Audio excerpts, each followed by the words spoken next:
سلام تماشابینان عزیز. این اینجا کاملا همش جوجه. جوج هم قد بسیار شدگیه که آدمی بچینه فقط بگیره بانچه کنه بفروششه. یا بانچهش 2.5 سومون. مرحمت تماشا کنین. اینه میخواه میایی، اینه میخواه میکنی کندن گریلیم چه ده بور میکنی میبری. اینه قیه بانچهشه 2.5 سومون میفروشی. اینه نگاه کنی. این هم بسیاره که فقط سیانکه میکنی و تماشاش میکنی. هیچ که نمیبید جوج. میبید همیو را میچینه کام.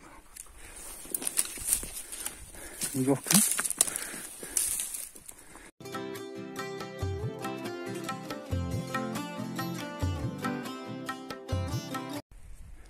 صاحب خونه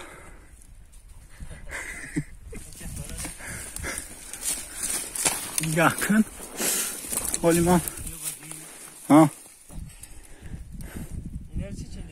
آخی گفتم یا بانچهش نشان تون فرم هم تماشا میکنم. ولی از جای میرم که با نشان تون میتیم.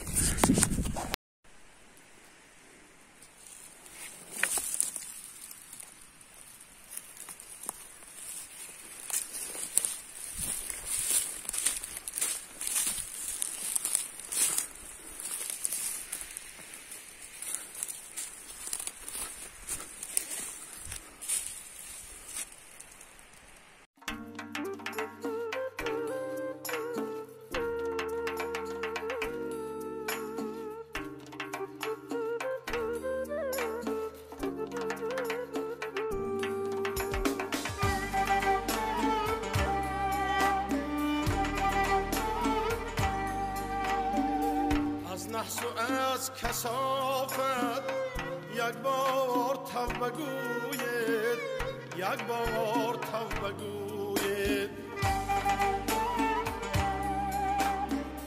در پشتی در قیامت یک بار تو بگوید، یک بار تو بگوید.